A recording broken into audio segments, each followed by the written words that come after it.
أعوذ بالله من الشيطان الرجيم بسم الله الرحمن الرحيم وإذ قتلتم نفسا فادارأتم فيها والله مخرج ما كنتم تكتمون فقلنا اضربوه ببعضها كذلك يحيي الله الموتى ويريكم آياته لعلكم تعقلون ثم قست قلوبكم من بعد ذلك فهي كالحجارة أو أشد قسوة وإن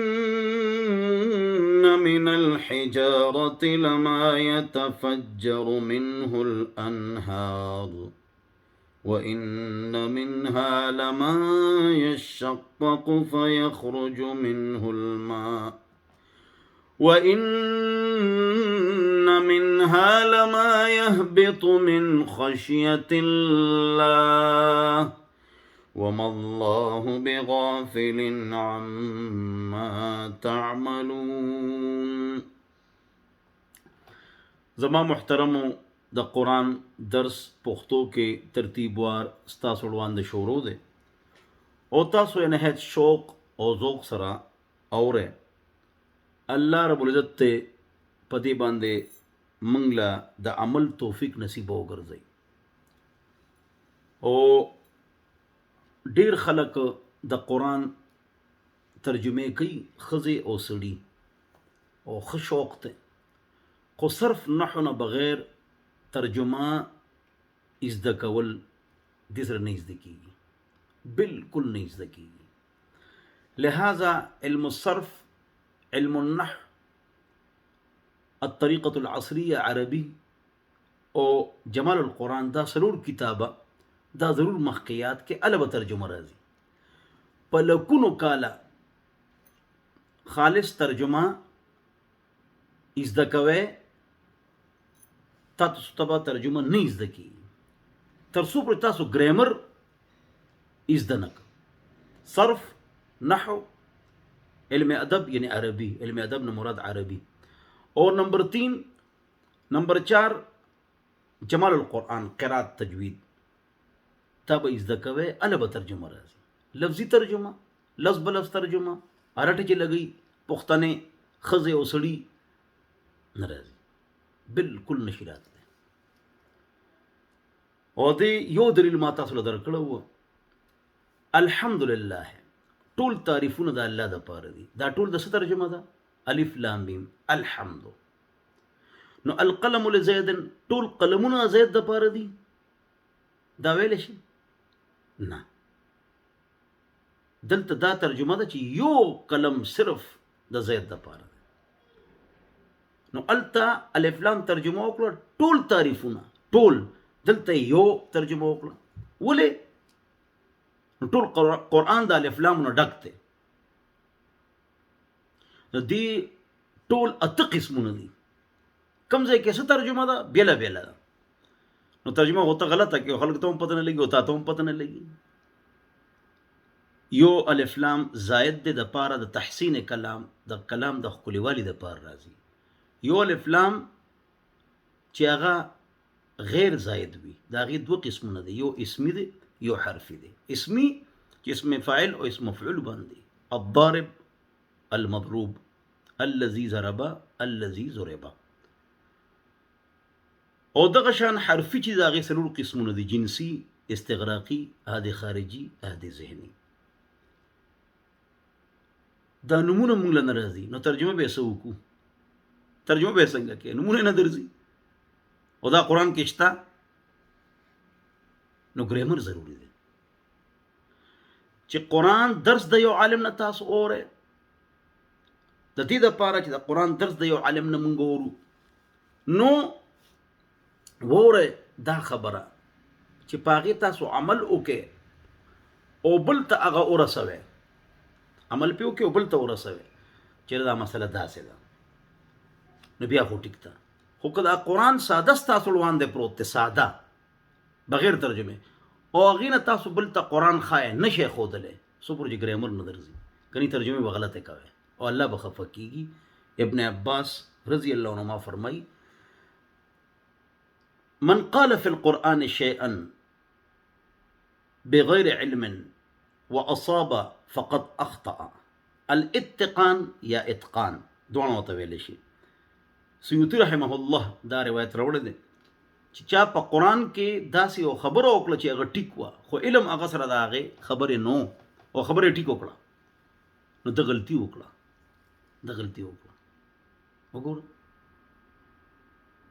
ولې د سره مطلوبه علم نشته. دا مفسر قرآن د صحابو کې یو ابن مسعود او یو ابن عباس. بهرحال دا سبق ترتیبوار شروع نن زنګ چې کم سبق ته نو هغه تاسو ته وایم چې بنی اسرائیلو کې یو کسو خپل تر مړ کړ او دا خبره پټه کړه. چې دا خبره پټه کړه بیا بعضې کسانو ته معلومه او اکثرو ته نه وه معلومه او دا خبره پټه کړه. نو بس دی به راتللو موسی علیه السلام له، او موسی علیه السلام ته به یې وی چېره زنګ قتل شوی دی او موږ له د الله نه غوښتنه وکړه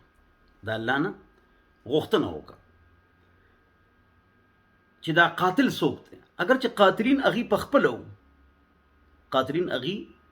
پخپله وو، خو موسی علیه السلام نے بار بار تپوس کو چې څه پته لګي،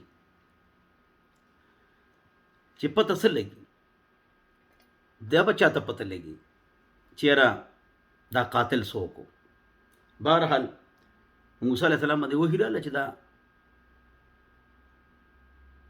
یو غوا الاله کې د هغې یو ټوکړه په دې مړي باندې ووایه به جمدی شي او پخپله به ووایي.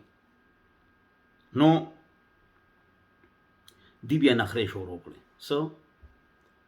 چې غوا به څنګه وي او څنګه رنګ به وي، بوډۍ به وي که ځوانه به وي، که جوتي شوې به وي که جوتي به ني، ځمکه به یې پې کرلي که نی به یې کرلې. دا خبره یې شروع کړه، خبره یې رانځوله او خرابوله، ځکه چې قاتلین خو هغې پخپله وو. بهرحال اکه وشو د غوا یو حصه چا یې لکۍ ده یا جبه ده هغې په هغه مړي وواله، مړی جمدی شو، هلې ووې چې فلاني رواره زه قتل کړی یم. او دا د موسی علیه السلام معجزه وه. معجزه د نبی په اختیار کې نی، د الله په اختیار کې، او کرامت د ولی په اختیار کې نی، د الله په اختیار کې. او د معجزې او د کرامت مخکې نه منصوبندي نی، بس الله اچانک ورکي، او دې کې د بنده څه اختیار نی. دغه حالت د کشف هم دی او د اوږد باب دی چې عالم الغیب الله دی، کلی ذاتی اور کلی عطائی. دا عالمانو دپاره مې ووایي. او جزئی یو واقعه یو بزرګ ته معلومه شوه، یا وان من عباد الله لو اقسم على الله لابره، او کما قال مسلم شریف. نو بعضې وخت کې هغه داسې به کېږي او اکه شان وشي. دا مسلم شریف روایت دی بطور کشف. نو دا جزئی دی او جزئی کلی نه ماتوي. دا د علم غیب باندې چې کوم اشکال کېږي د بزرګانو یو قول، نو د هغې جواب ده. بهرحال دلته نه یو خبره معلومیږي چې ډېر سوالات هم نه کول پکار. اگر چې السؤال نصف العلم، سوال نیم علم دی. او انما شفاء العي السؤال، بېشکه هغه کس چې هغه ته دین تنده وي هغه دې تپوس وکړي، نو سوال به کوو، خو څنګه چې آخرت ښایسته شي، اجماعي اتفاقي غیر اختلافي. دا یو سوال چې شر فساد جوړ کړو بل خاموشه کړو، دا ګناه کبیره ده.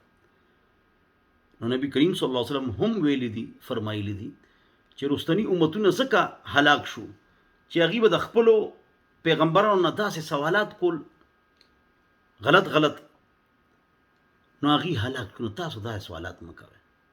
او دی ویلي چې السؤال نصف العلم انما شفاء العي السؤال. نو صحیح سوال پکار دی او غلط نه. نهى رسول الله صلی الله علیه وسلم عن الغلوطات. نبی علیہ السلام منع کړی دا چې بل پزل کې داسې سوالاتو کې خاموشه کې دا سوالات مه کوه. نو سوال هغه زنګ پې ښېګړه وشي که سوال کول پکاري. او د بغیر ښېګړې سوال چې نه دنیاوي فایده وي نه دینی وقت ضیاع، دا سوال نه کول پکار. فضول سوالات نه کول پکار. او دا سوالات چې امت کې توڑ پیدا شي مړی اوري که نه اوري. نبی علیہ السلام په قبر کې څنګه جم دی څنګه نبی علیہ السلام الله معراج په شپه لیدلو. دا صاحب کهف د سپي رنگ څنګه، دا فضول خبرې دي. عمل طرف ته راشه. اختلافي خبر نزان او باسه. سو قرآن حدیث او ختم نبوت منی دا مسلمانان دي او ټول منی ټول مسلمانان دي. خو د شرک او بدعت نزان او ساته. والسلام.